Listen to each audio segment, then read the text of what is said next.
নবনির্বাচিত বাংলাদেশের সরকারের শপথ গ্রহণ অনুষ্ঠানে দক্ষিণ এশিয়ার 6 দেশের প্রতিনিধি অংশগ্রহণ করবেন। ভারতের লোকসভার স্পিকার ওম বিড়লা, পাকিস্তানের সিনিয়র মন্ত্রী আহসান ইকবাল এবং ভুটানের প্রধানমন্ত্রী শেরিং টোবগে সহ অন্যান্য দেশের প্রতিনিধিরা ঢাকায় আসবেন। নতুন মন্ত্রিসভার সদস্যদের জন্য ঢাকার বেইলি রোড, গুলশান, ধানমন্ডি এবং মিন্টো রোড এলাকায় বাসভবন প্রস্তুত করা হয়েছে গাড়িও। আতিকুর রহমান তিতাসের রিপোর্ট। মঙ্গলবার বিকেলে জাতীয় সংসদের দক্ষিণ প্লাজায় ত্রয়োদশ জাতীয় সংসদ নির্বাচনের বিজয়ী বাংলাদেশ জাতীয়তাবাদী দলের নেতৃত্ব গঠিত নতুন সরকারের শপথ গ্রহণ অনুষ্ঠানের আয়োজন করা হয়েছে। বাংলাদেশের নবনির্বাচিত সরকারের শপথ গ্রহণ অনুষ্ঠানে অংশ নিতে ভারতের লোকসভার স্পিকার ওম বিড়লা, পাকিস্তানের সিনিয়র মন্ত্রী আহসান ইকবাল, ভুটানের প্রধানমন্ত্রী শেরিং টোবগে সহ দক্ষিণ এশিয়ার 6 দেশের প্রতিনিধিরা ঢাকায় আসছেন। মঙ্গলবার অনুষ্ঠেয় এই শপথ অনুষ্ঠানে যোগ দিতে ঢাকায় আসছেন যুক্তরাজ্যের ভারত প্রশান্ত মহাসাগরীয় বিষয়ক আন্ডার সেক্রেটারি সীমা মালহোত্রাও। এছাড়া নেপালের পররাষ্ট্রমন্ত্রী বালানন্দা শর্মা, মালদ্বীপের পররাষ্ট্রমন্ত্রী আবদুল্লাহ খলিল ও শ্রীলঙ্কার স্বাস্থ্যমন্ত্রী নালিন্দা জয়াতিসা অংশ নিতে যাচ্ছেন। তবে শেষ মুহূর্তে মালদ্বীপের পররাষ্ট্রমন্ত্রী আবদুল্লাহ খলিলের পরিবর্তে সেই দেশের প্রেসিডেন্ট মোহাম্মদ মুইজ্জুও অংশ নিতে পারেন বলে ধারণা করা হচ্ছে। বাংলাদেশের নতুন সরকারের শপথ অনুষ্ঠানে অংশ নিতে অন্তর্বর্তী সরকারের প্রধান উপদেষ্টা অধ্যাপক মোহাম্মদ ইউনূস গত শনিবার চীন, ভারত, পাকিস্তান সহ 13 দেশের সরকার প্রধানকে আমন্ত্রণ জানিয়েছেন।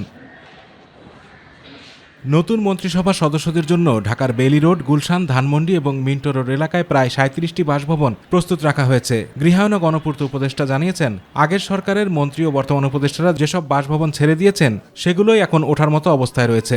এখন পর্যন্ত আমরা 37টা বাড়ি রেডি করে রেখেছি। মিন্টু রোড, এই হেয়ার রোড, ধানমন্ডি এবং গুলশান মিলিয়ে এই পর্যন্ত এটা রেডি আছে। আর প্রয়োজনে আরও কয়েকটা বাড়িও তৈরি করার প্রস্তুতি চলছে। ওনারা শপথ নিতেই এটা তৈরি হয়ে যাবে। মন্ত্রিপরিষদ বিভাগ থেকে প্রয়োজনীয় সংখ্যক গাড়ি প্রস্তুত রাখার জন্য সরকারি যানবাহন অধিদপ্তরকে নির্দেশ দেওয়া হয়েছে। সেই নির্দেশনার আলোকে প্রাথমিকভাবে মন্ত্রীদের জন্য 50টি গাড়িও প্রস্তুত রাখা হয়েছে। এদিকে গণভবনকে জাদুঘর করায় বর্তমানে প্রধানমন্ত্রীর বাসভবন নেই, তাই আপাতত ভাড়া বাসাতেই থাকবেন নতুন প্রধানমন্ত্রী। রাষ্ট্রীয় অতিথি ভবন যমুনা প্রস্তুত হওয়ার পর সেখানে উঠবেন তিনি। আতিকুর রহমান তিতাস, মাই টিভি। দর্শক, নতুন এমপি ও মন্ত্রীদের জন্য প্রস্তুত করা হচ্ছে জাতীয় সংসদ ভবন এবং এই মুহূর্তে সেখানে আছেন আমাদের সহকর্মী ইউসুফ আলী, যুক্ত হচ্ছে তার সাথে। ইউসুফ, 1.5 বছরের বেশি সময় পর শপথ নিতে যাচ্ছেন নতুন এমপি মন্ত্রীরা, তো সংসদ ভবন এলাকায় প্রস্তুতি কেমন দেখছেন? সার্বিক বিষয় আমাদেরকে জানাবেন। সাহেলি, আপনি জানেন যে আগামীকাল সকালে নবনির্বাচিত সংসদ সদস্য এবং বিএনপি নেতৃত্বাধীন জোটের সমন্বয়ে গঠিত যে মন্ত্রিসভা, সেই মন্ত্রিসভার সদস্যদের শপথ গ্রহণ অনুষ্ঠিত হবে এবং সেই জন্য কিন্তু সংসদ ভবনের যে দক্ষিণ প্লাজা, সেই দক্ষিণ প্লাজায় কিন্তু ব্যাপক প্রস্তুতি নেওয়া হয়েছে এবং এই সংসদ ভবনের সামনে ব্যাপক প্রস্তুতি গ্রহণ করা হচ্ছে। ইতিমধ্যে কার্যক্রম চলছে। এই অনুষ্ঠানে বাংলাদেশের বাইরের প্রায় 13টি দেশের প্রতিনিধি অংশগ্রহণ করবেন। সেসব দেশের শীর্ষ নেতাদের আমন্ত্রণ জানানো হয়েছে। তাদের মধ্যে অনেকে ইতিমধ্যে বাংলাদেশে এসে পৌঁছেছেন। অর্থাৎ বিএনপির চেয়ারপারসন বেগম খালেদা জিয়ার জানাজা যেখানটাতে অনুষ্ঠিত হয়েছিল সেই জায়গাটিতেই কিন্তু ত্রয়োদশ জাতীয় সংসদের সদস্যদের শপথ বাক্য পাঠ করানো হবে এবং পরে মন্ত্রিপরিষদের সদস্যদের শপথ বাক্য পাঠ করানো হবে। ত্রয়োদশ জাতীয় সংসদ নির্বাচনে বিএনপির নিয়োগ সংখ্যাগরিষ্ঠতা পাওয়ায় এখানে যেসব মন্ত্রিসভায় যারা ঠাঁই পেয়েছেন তাদের মধ্যে অনেকে কিন্তু একাধিকবার সংসদ সদস্য নির্বাচিত হয়েছেন। তবে অন্যতম বিষয় হচ্ছে, যিনি আগামী সরকারের প্রধানমন্ত্রী হচ্ছেন, তিনি প্রথমবারের মতো সংসদ সদস্য নির্বাচিত হয়েছেন ঢাকা এবং বগুড়া থেকে, 2টি আসন থেকে। তিনি প্রধানমন্ত্রী হওয়ার পর হয়তো একটি আসন ছেড়ে দেবেন এবং সেখানে আরেকজন সংসদ সদস্য দলের পক্ষ থেকে নির্বাচিত হবেন। তবে এই যে ওই অনুষ্ঠানকে কেন্দ্র করে কিন্তু আইনশৃঙ্খলা বাহিনী ব্যাপক নিরাপত্তা বলয় তৈরি করেছে। কিছুক্ষণ আগে আমরা তেজগাঁও জোনের ডিসির সঙ্গে কথা বলেছিলাম। তিনি যেটি বলেছেন যে কয়েক স্তরের নিরাপত্তা বলয় তৈরি করা হয়েছে। এখানে পুলিশ, র্যাব, সেনাবাহিনী, বিজিবি, আনসার বাহিনী সহ সাদা পোশাকে অসংখ্য আইনশৃঙ্খলা বাহিনীর সদস্য নিরাপত্তা নিশ্চিত থাকবে। যেহেতু প্রথমবারের মতো এই অনুষ্ঠানটি খোলা আকাশের নিচে করা হচ্ছে, তাই যাতে আইনশৃঙ্খলা পরিস্থিতির যাতে কোনো রকমের বিঘ্ন না ঘটে সেজন্যই আইনশৃঙ্খলা বাহিনীর সদস্যরা কঠোর অবস্থানে থাকবে। তবে আগামীকাল যে শপথ অনুষ্ঠান অনুষ্ঠিত হবে সকালে সংসদ সদস্যরা আসবেন। সেখানে বিএনপি এবং জামাতে ইসলামী নেতৃত্বাধীন জোটের সদস্যরা যারা নির্বাচিত হয়েছেন তারা এখানে শপথ গ্রহণ অনুষ্ঠানে অংশগ্রহণ করবেন।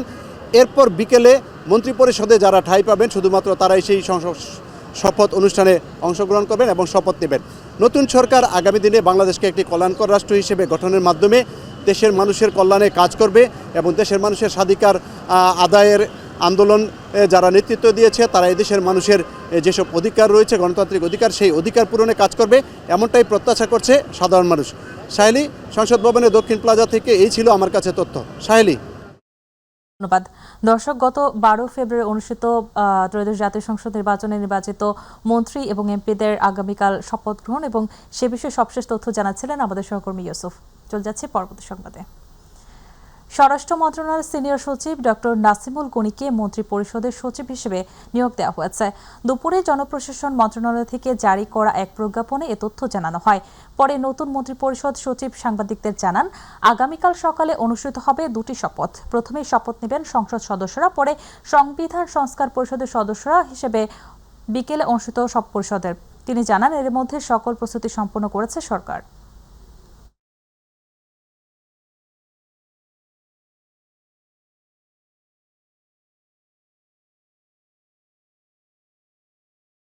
আলহামদুলিল্লাহ, দেশের একটা যুগ সন্ধিক্ষণে আমার দুর্বল স্কন্ধে বিশাল দায়িত্ব পড়েছে। আমি সেটার ভার মেটানোর চেষ্টা করব ইনশাআল্লাহ। সকল দায়িত্বই চ্যালেঞ্জ, মানুষের জন্য সকল দায়িত্বই চ্যালেঞ্জ। সকালে আপনারা জানেন যে দুই দফায় আপনার সংসদ সদস্যদের শপথ হবে। একটা তো তারা সংসদ সদস্য হিসেবে শপথ নেবেন, তার পরবর্তীকালে এই যে আমাদের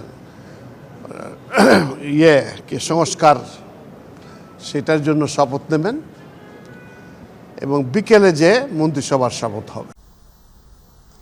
সারা দেশে জাতীয় নির্বাচন পরবর্তী সহিংসতা, নির্যাতন, নিপীড়ন, হত্যা, ধর্ষণের প্রতিবাদে বিকেলে রাজধানীতে বিক্ষোভ মিছিল সমাবেশ করেছে বাংলাদেশ জামাত ইসলামী সহ 11 দলীয় ঐক্যবদ্ধ দলগুলো। বিকেল 4:30টায় জাতীয় মসজিদ বায়তুল মোকাররমের উত্তর গেটে এই বিক্ষোভ মিছিল সমাবেশ শুরু হয়। বিক্ষোভ সমাবেশে জামাত ইসলামী সহ 11 দলীয় নির্বাচনী ঐক্যের শীর্ষ নেতারা উপস্থিত আছেন। এবং ধর্ষণের বিরুদ্ধে আজকের এই জনগণকে সচেতন করে ঐক্যবদ্ধভাবে একটি মানবিক বাংলাদেশ বিনির্মাণের যে প্রত্যাশা নিয়ে ত্রয়োদশ জাতীয় সংসদ নির্বাচন অনুষ্ঠিত হয়েছে, সেই প্রত্যাশা পূরণে দেশবাসী অতীতের মতো আবার প্রয়োজনে সংসদের পাশাপাশি রাজপথে 11 দল ঐতিহাসিক ভূমিকা পালন করবে। ফরিদপুর বরিশাল মহাসড়কে যাত্রীবাহী চকলাদার পরিবহনের একটি বাস নিয়ন্ত্রণ হারিয়ে খাদে পড়ে অন্তত অর্ধশতাধিক যাত্রী আহত হয়েছেন। সকাল 11:45 পুকুরিয়া স্ট্যান্ড অতিক্রম করে জোয়ারকান্দি এলাকায় পৌঁছলে একটি অটোরিকশাকে সাইড দিতে গিয়ে বাসটি নিয়ন্ত্রণ হারায় বলে প্রত্যক্ষদর্শীরা জানান। অতিরিক্ত গতি ও অতিরিক্ত যাত্রী বোঝাই দুর্ঘটনার কারণ হতে পারে বলে ধারণা করা হচ্ছে। দুর্ঘটনার পর স্থানীয়রা দ্রুত উদ্ধার কাজে অংশ নেন। আহতদের ভাঙ্গা এবং ফরিদপুরের বিভিন্ন হাসপাতালে ভর্তি করা হয়েছে। ভাঙ্গা হাইওয়ে থানার এসআই বিল্লাল জানান, পুলিশ ঘটনাস্থলে পৌঁছে আহতদের উদ্ধার করে হাসপাতালে পাঠিয়েছে। বরিশালের গৌর নদীতে শহীদ দিবস ও আন্তর্জাতিক মাতৃভাষা দিবস যথাযোগ্য মর্যাদায় উদযাপন উপলক্ষে প্রস্তুতি সভা অনুষ্ঠিত হয়েছে।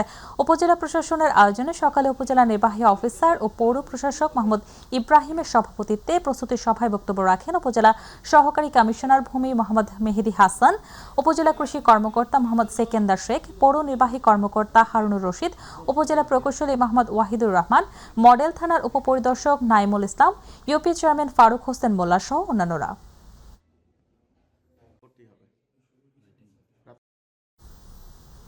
ত্রয়োদশ জাতীয় সংসদ নির্বাচন পরবর্তী সময়ে চট্টগ্রাম 15 আসনে বিএনপি দলীয় নেতাকর্মী ও সমর্থকদের উপর হামলা, ভাঙচুর এবং লুটপাটের অভিযোগ উঠেছে। এই আসনে বিএনপি প্রার্থী নাজমুল মোস্তফা আমিন সংবাদ সম্মেলনে দাবি করেন, তার পক্ষে কাজ করা নেতাকর্মী, সমর্থক ও নারীদের উপর ন্যাক্কারজনক হামলা চালানো হয়েছে। পাশাপাশি তাদের বসতবাড়ি ও ব্যবসা প্রতিষ্ঠানে ভাঙচুর এবং লুটপাটের ঘটনা ঘটেছে বলে অভিযোগ করেন তিনি। সংবাদ সম্মেলনে তিনি এসব ঘটনার সঙ্গে সংশ্লিষ্টদের দ্রুত গ্রেপ্তার এবং আইনানুগ ব্যবস্থা গ্রহণের দাবি জানান।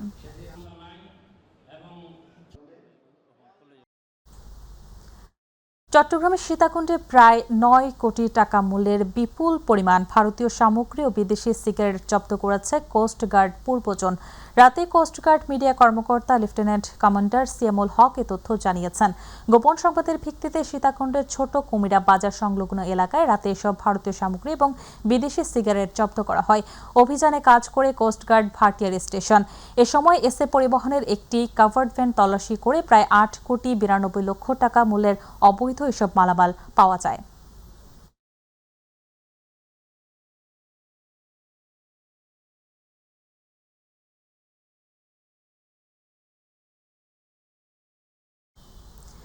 গাইবান্ধা ১ সুন্দরগঞ্জ আসনে সদ্য সমাপ্ত ত্রয়োদশ জাতীয় সংসদ নির্বাচনের ফলাফল প্রত্যাখ্যান করে পুনরায় ভোট গ্রহণের দাবি জানিয়েছে বিএনপি মনোনীত প্রার্থী অধ্যাপক ডাক্তার খন্দকার জিয়াউল ইসলাম মোহাম্মদ আলী। জেলা বিএনপির কার্যালয়ে আয়োজিত এক সংবাদ সম্মেলনে তিনি এই দাবি জানান। সংবাদ সম্মেলনে ডাক্তার জিয়া অভিযোগ করেন, নির্বাচনের দিন পরিকল্পিতভাবে ভোট ইঞ্জিনিয়ারিং ও জালিয়াতির মাধ্যমে তাকে পরাজিত করা হয়েছে। তিনি দাবি করেন, উপজেলায় অন্তত ৫০ থেকে ৬০টি কেন্দ্রে ভোট গ্রহণ শুরু হওয়ার আগেই প্রিজাইডিং কর্মকর্তারা পোলিং এজেন্টদের কাছ থেকে ফলাফল শিটে অগ্রিম স্বাক্ষর নিয়ে দেন। এমনকি অনেক কেন্দ্রে এজেন্টদের স্বাক্ষর ছাড়াই ফলাফল প্রকাশ করা হয়েছে।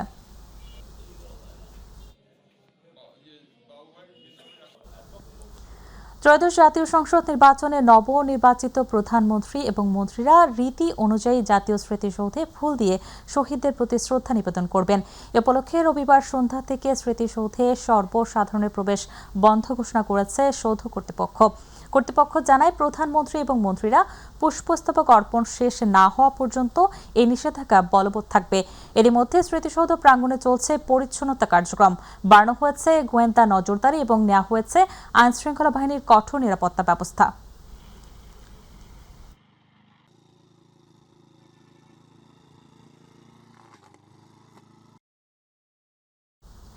নারায়ণগঞ্জের ফতুল্লা থানাধীন পিঠালিপুল লামাপাড়া এলাকায় অবস্থিত একটি স্টিল মিলে তীব্র শব্দ দূষণের অভিযোগ উঠেছে।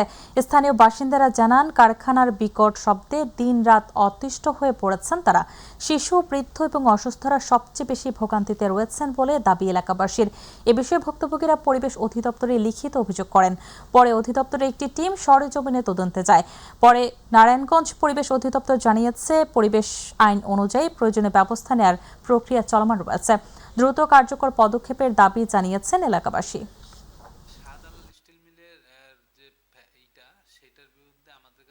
এই সমস্ত প্রতিষ্ঠান বেশি দূষণকারী, এই দূষণকারী প্রতিষ্ঠানের বিরুদ্ধে আমাদের মনিটরিং কার্যক্রম নিয়মিত অব্যাহত রয়েছে। আমাদের ঢাকা ল্যাবরেটরি থেকে এই স্টিল মিলগুলোতে নিয়মিত পরীক্ষা করা হয় এবং পরীক্ষা নিরীক্ষা করে যদি ঠিকঠাক মানমাত্রার মধ্যে থাকে তাহলে আমরা তাদেরকে নবায়ন করি। রমজানকে সামনে রেখে চট্টগ্রামের ভোগ্যপণ্যের বৃহত্তম পাইকারি বাজার খাতুনগঞ্জে অভিযান চালিয়েছে জাতীয় ভোক্তা সংরক্ষণ অধিদপ্তর। দুপুরে পরিচালিত অভিযানে অতিরিক্ত মূল্য আদায় সহ বিভিন্ন অসঙ্গতি ধরা পড়ে। মশলার দোকানে বিভিন্ন কেমিক্যাল বিক্রি, ডালের সঙ্গে রং মেশানো এবং বেশি দামে পণ্য বিক্রির দায়ে 3টি প্রতিষ্ঠানকে মোট ৯৫,০০০ টাকা জরিমানা করা হয়। পাশাপাশি দোকানদারকে সতর্ক করা হয়েছে। ভোক্তা অধিকারের কর্মকর্তারা জানান, কিছু অসাধু ব্যবসায়ী বেশি লাভের আশায় ডালে রং মেশানোর পাশাপাশি ক্রয়মূল্যের চেয়ে অতিরিক্ত দামে পণ্য বিক্রি করছিলেন। মূল্যের তালিকার সঙ্গে প্রকৃত দামেরও বড় ধরনের অসামঞ্জস্য পাওয়া গেছে। বাজার নিয়ন্ত্রণে নিয়মিত অভিযান অব্যাহত থাকবে বলেও জানিয়েছে কর্তৃপক্ষ। এটার জন্য আমরা আগে সতর্ক করছিলাম, তারপরও এটা আমরা আজকে আবার পেয়েছি। আর মশলার দোকানে দেখা যাচ্ছে যে উনি হাইড্রোজ বিক্রি করেন। এটা মশলার দোকান, এটা হচ্ছে খাদ্যপণ্যের দোকান। এখানে হাইড্রোজ কেমিক্যাল, এটা খাবারের জন্য নিষিদ্ধ, তো সেটা এখানে বিক্রির আসলে কোনো সুযোগ নেই। এটা ওনারা স্বীকারও করেছেন যে এটা আসলে যারা খাদ্যপণ্য তৈরি করে তারাই এখান থেকে নিয়ে যায়। নারায়ণগঞ্জের রূপগঞ্জের প্রাণকেন্দ্র ভুলতা গাউসিয়া এশিয়ান হাইওয়ে সড়ক, অথচ এই গুরুত্বপূর্ণ সড়কে প্রকাশ্যে ফেলা হচ্ছে ময়লা আবর্জনা। দুর্গন্ধে অতিষ্ঠ মানুষ, ব্যাহত হচ্ছে স্বাভাবিক যাতায়াত। প্রতিনিধি মকবুল হোসেনের তথ্যচিত্রে আরও জানাচ্ছেন হাফিজা খানম জ্যোতি। রূপগঞ্জ উপজেলার সবচেয়ে ব্যস্ত সড়ক Bhulta Gausia Asian highway road. প্রতিদিন লক্ষাধিক মানুষ যাতায়াত করেন এই পথে। দেশের অন্যতম বৃহৎ কাপড়ের পাইকারি বাজার ভুলতা গাউসিয়া মার্কেটে যেতে এবং ঢাকা, চট্টগ্রাম সহ বিভিন্ন অঞ্চলের যানবাহন চলাচল করে এই সড়ক দিয়ে। প্রায় 8-10 বছর ধরে এই ভোগান্তির মাঝে আমরা ভুগতেছি। এদিক দিয়ে যাইতে হইলে আমাদের মুখে হাত দিতে হয়, নাকে মুখে হাত দিয়ে যাইতে হয়, আমাদের বমি আসে। স্কুলে ক্লাস ঠিক মতো করতে পারি না এবং আমাদের শারীরিক ও মানসিকভাবে সমস্যার সম্মুখীন হই। অনেক আগে থেকে এরকমের অবস্থা, তো আমরা চাচ্ছি যে এটা একটা ভালো একটা পরিবেশ আসুক। কিন্তু দীর্ঘদিন ধরে সড়কের মাঝখানে ফেলা হচ্ছে ময়লা আবর্জনা, নেই নির্দিষ্ট ডাম্পিং স্টেশন কিংবা কার্যকর নজরদারি। দুর্গন্ধে হাঁটাচলা দায়, অসুস্থ হয়ে পড়ছেন পথচারী, শিক্ষার্থী ও আশপাশের ব্যবসায়ীরা। এই ময়লাগুলো মনে করেন যে নির্দিষ্ট একটা জায়গা ব্যবস্থা কইরা ডাম্পিং কইরা এই ময়লাগুলো নিয়ে ফালাক। এটা আমি মনে করেন যে এই দেশের আইন প্রশাসন যারা আছে তাদের কাছে আমি আবেদন জানাচ্ছি। ঊর্ধ্বতন কর্তৃপক্ষ এই ব্যাপারগুলোর দৃষ্টি আকর্ষণ হয় এবং ওনারা যাতে এটার একটা স্থায়ী একটা সমাধান করে। স্থানীয়দের দাবি, দ্রুত ময়লার ভাগার অপসারণ ও নির্দিষ্ট ডাম্পিং স্টেশন স্থাপন করা হোক, তা না হলে জনদুর্ভোগ আরও বাড়বে। উপজেলা নির্বাহী অফিসার আমাদেরকে আশ্বস্ত করেছেন এবং এসিলেন মহোদয়কে জানিয়েছেন যে আমাদেরকে যেন একটি স্থায়ীভাবে জায়গার ব্যবস্থা করে দেন, যেখানে আমরা স্থায়ীভাবে ডাম্পিংয়ের ব্যবস্থা করতে পারবো এবং ডাম্পিংয়ের ব্যবস্থা হলে পরে আমরা এই সমস্যা থেকে উত্তোলন হতে পারবো। হাফিজা খানম জুথি, মাই টিভি। সিলেটে মুক্তিবাহিনীর সর্বাধিনায়ক জেনারেল এম.এ.জি. ওসমানীর 42তম মৃত্যুবার্ষিকী গভীর শ্রদ্ধা ও মর্যাদায় পালন করেছে বাংলাদেশ সেনাবাহিনী। সকালে সিলেটে হযরত শাহজালাল রহমতুল্লাহ এর মাজার সংলগ্ন কবরস্থানে সমাধিতে পুষ্পস্তবক অর্পণের মাধ্যমে এই বীর সেনানায়কের প্রতি শ্রদ্ধা নিবেদন করেন জেনারেল অফিসার কমান্ডিং 17 পদাতিক ডিভিশন ও area commander Sylhet area major general Mohammad Alimul Amin. এ সময় সেনাবাহিনীর একটি চৌকস দল গার্ড অব অনার প্রদান করেন আর বিয়োগলের করুণ সুরে স্মরণ করা হয় জাতির এই গর্বিত সন্তানকে। পরে তার আত্মার মাগফিরাত এবং দেশ ও জাতির অব্যাহত শান্তি, সমৃদ্ধি ও কল্যাণ কামনা করে বিশেষ মোনাজাত করা হয়। শ্রদ্ধা নিবেদনের এই আয়োজন সামরিক ও বেসামরিক কর্মকর্তাদের পাশাপাশি স্থানীয় বিশিষ্ট ব্যক্তি এবং গণমাধ্যম কর্মীরাও উপস্থিত ছিলেন।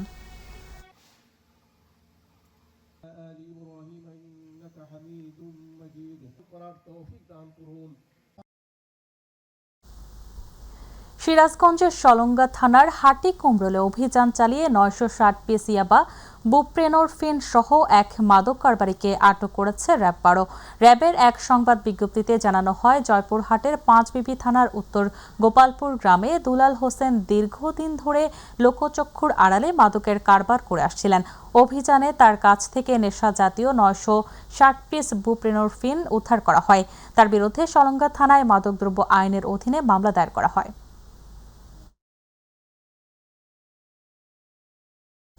কক্সবাজারের টেকনাফ উপজেলার বাহারছড়ায় কোস্টগার্ড ও র্যাবের যৌথ অভিযানে মালয়েশিয়ায় পাচারের উদ্দেশ্যে আটক রাখা নারী, পুরুষ ও শিশুসহ 15 জনকে উদ্ধার করা হয়েছে।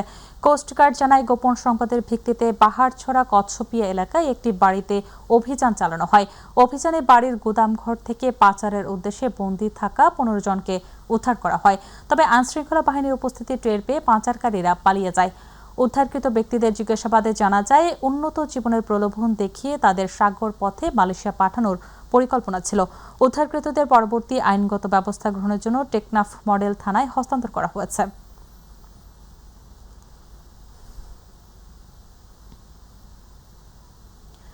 মুন্সিগঞ্জে নিখোঁজের 5 দিন পর 14 বছর বয়সী কিশোর অটোরিকশা চালক শাকিল হাদারির অর্ধগলিত মরদেহ উদ্ধারের ঘটনায় 4 জনকে গ্রেপ্তার করেছে পুলিশ।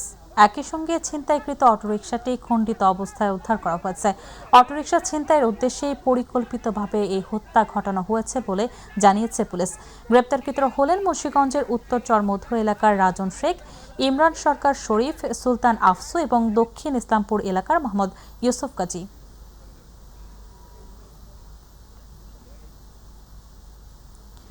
নড়াইল জেলা আইনজীবী সমিতির বার্ষিক নির্বাচন 2026 উৎসব মুখর এবং শান্তিপূর্ণ পরিবেশে শুরু হয়েছে। আজ সোমবার সকাল 10টা থেকে সমিতির নিজস্ব ভবনে ভোট গ্রহণ শুরু হয়ে চলবে বিকেল 3টা 30 পর্যন্ত।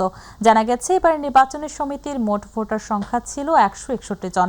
সকাল থেকে আইনজীবীদের স্বতঃস্ফূর্ত উপস্থিতিতে আদালত চত্বর ছিল মুখরিত। কোনো প্রকার অপ্রীতিকর ঘটনা ছাড়াই নির্বাচন সম্পন্ন করতে জেলা আইনজীবী সমিতি ও নির্বাচন কমিশন কঠোর নিরাপত্তা নিশ্চিত করে।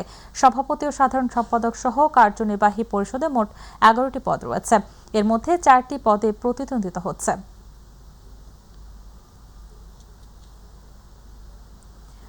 বন্দুক দিয়ে পাখি শিকার করার অপরাধে কুড়িগ্রামের নাগেশ্বরীতে এক যুবককে 1 বছরের কারাদণ্ড এবং 1000 টাকা জরিমানা করেছে ভ্রাম্যমাণ আদালত। দণ্ডপ্রাপ্ত পাখি শিকারীর নাম জয়নাল আবিদিন।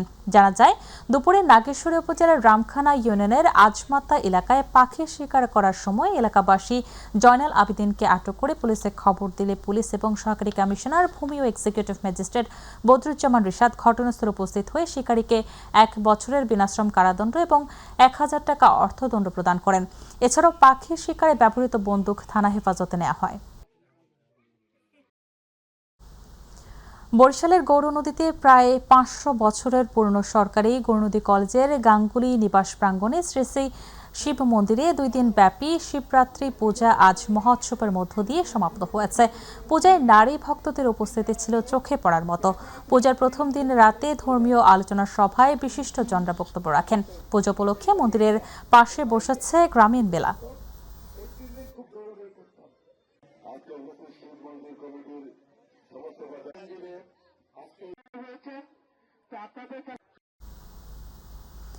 চট্টগ্রামের সীতাকুণ্ডে শুরু হয়েছে ঐতিহ্যবাহী 3 দিন ব্যাপী শিব চতুর্দশী পূজা এবং মেলা। সনাতন ধর্মাবলম্বীদের অন্যতম তীর্থস্থান চন্দ্রনাথ মন্দির প্রাঙ্গণে উৎসবমুখর পরিবেশে চলছে পূজা অর্চনা। দেশ বিদেশের হাজারো ভক্ত দর্শনার্থী অংশ নিচ্ছেন এই ধর্মীয় উৎসবে। পাহাড় চূড়ায় অবস্থিত মন্দিরে পূজা দেওয়ার পাশাপাশি অনেকেই পুণ্যস্নানে অংশ নিচ্ছেন। মন্দির প্রাঙ্গণে চলছে ধর্মীয় আচার অনুষ্ঠান, ভক্তিমূলক সঙ্গীত এবং প্রসাদ বিতরণ। ভক্তদের বিশ্বাস, শিব চতুর্দশীর এই পবিত্র তিথিতে প্রার্থনা করলে মনের আশা পূরণ হয়। পূজাকে কেন্দ্র করে বসেছে 3 দিন ব্যাপী মেলা।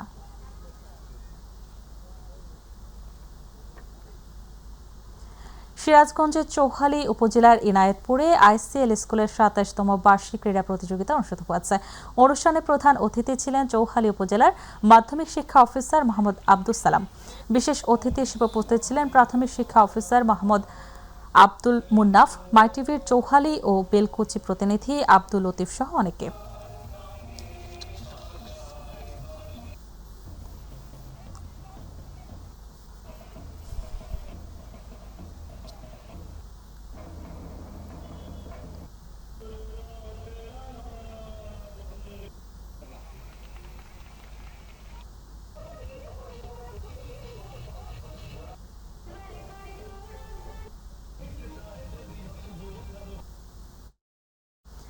ময়মনসিংহে প্রথমবারের মতো আয়োজন হতে যাচ্ছে ফটোগ্রাফার, সিনেমাটোগ্রাফার এবং ইভেন্ট ম্যানেজমেন্টের নিয়ে একটি ব্যতিক্রমধর্মী ক্রিকেট টুর্নামেন্ট। দুপুরে ময়মনসিংহ প্রেস ক্লাব মিলনায়তনে টুর্নামেন্টের ট্রফি উন্মোচন করেন ক্রিকেটার মোসাদ্দেক হোসেন সৈকত। 6টি দলের অংশগ্রহণে আয়োজিত এই টুর্নামেন্টে 72 জন ফটোগ্রাফার, সিনেমাটোগ্রাফার ও ম্যানেজমেন্টরা খেলোয়াড় হিসেবে অংশ নেবেন বলে এক সংবাদ সম্মেলনে আয়োজকরা জানান। আগামীকাল জেলা স্টেডিয়ামে টুর্নামেন্টের উদ্বোধনী খেলা অনুষ্ঠিত হবে। এই আয়োজনের মাধ্যমে জেলার পেশাদার ফটোগ্রাফার, সিনেমাটোগ্রাফার এই মঞ্চে অংশগ্রহণের সুযোগ পাচ্ছেন বলে জানান আয়োজকরা।